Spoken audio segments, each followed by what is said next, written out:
తండ్రి అయినటువంటి దేవుడు విలువైనటువంటి కుమారుడిని మన రక్షణ కొరకు ఆయన బహుమానముగా ఇచ్చాడు. పిల్లలు ఇంకా చెప్పమంటారా? ఎలా చెప్పమంటారా?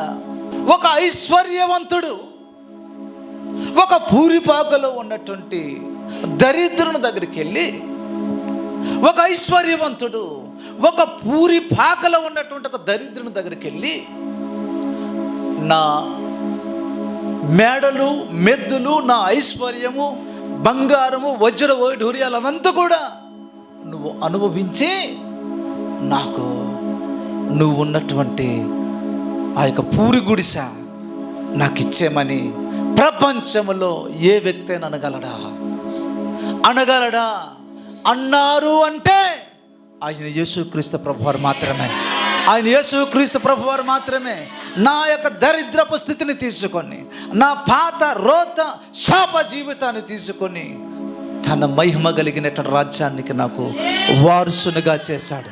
దేవునికి మహిమ కలుగును గాక.